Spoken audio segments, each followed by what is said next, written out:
जलप्रवाह पावितस्थले कलेवलम्ब्य लम्बिताम्बुजङ्गतुङ्गबालिकां ढमड्ढमड्ढमड्ढमन्निनादमड्ढमर्वयं चकार चण्डताण्डवं तनोतु न शिव शिवम्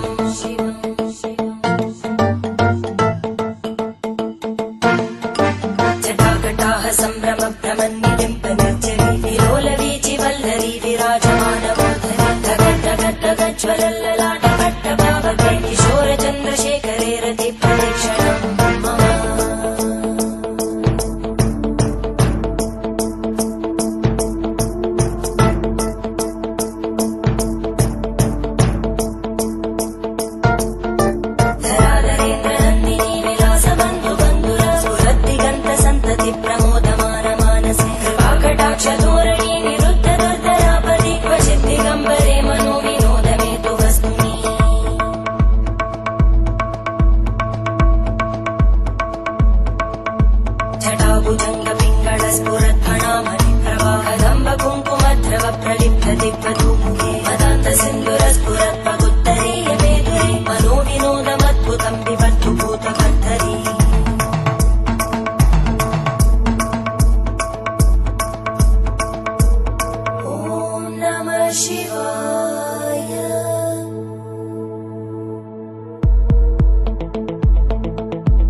शिवं भजाम्यहं सदा शिवं भजाम्यहम्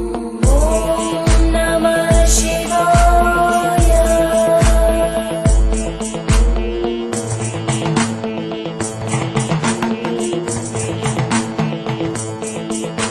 सहस्रलोचन प्रभृत्य शेषलेख शेखर प्रसूलधूलितोरणीलितो सराङ्घ्रिपीठं भुजङ्गराजमालया निबद्धजाटजूटक श्रियै चिराय जायतां चकोरबन्धुशेखर ललाटजल्परज्ज्वलद्धनञ्जय स्फुलिङ्गभाविपीतपञ्चसायकं नमन्निलिम्पनायकं सुधामयूखलेखया विराजमानशेखरं महाकपालि सम्पदे शिरोजटानमस्कुता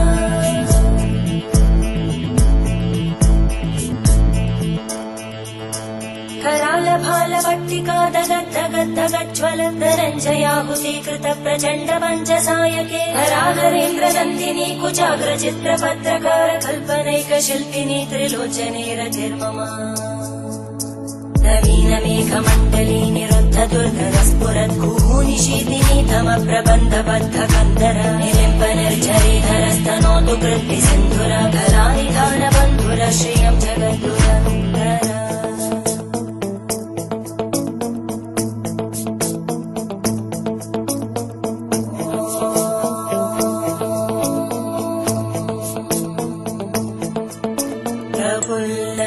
प्रफुल्लनीलपङ्कज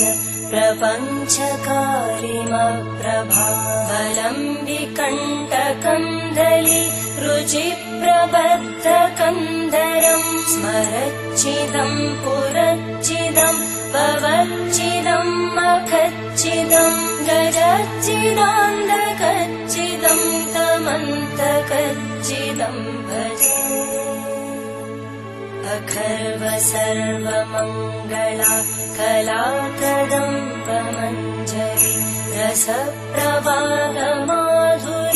विजृम्भणा मधुव्रतं स्मरान्तकं पुरान्तकं भवान्तकं मखान्तकं गजान्तकान्तकान्तकं तमन्तकान्तकं भजे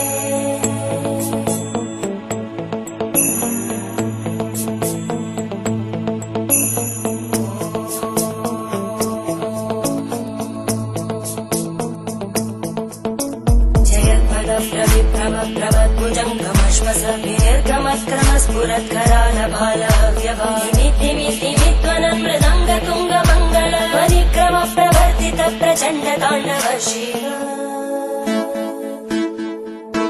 त्रिशक्तिचक्रकल्पयोर्भुजङ्गमौक्तिकस्रजोगरिष्ठरत्नलोष्टयोः सुकृत्तिपक्षपक्षयोर्नारविन्दचक्षुषो प्रजामहि महेन्द्रयोः समप्रवृत्तिकक्कला सदा शिवं भजाम्यहम्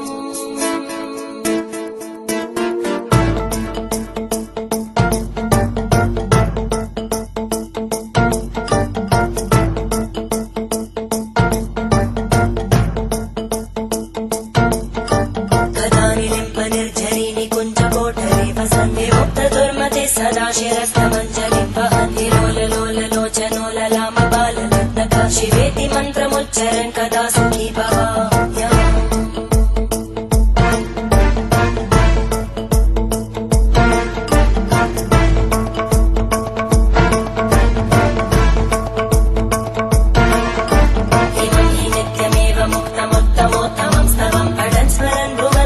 विशुद्धिमेति सन्ततं हरे गुरौ सुभक्तिमाशु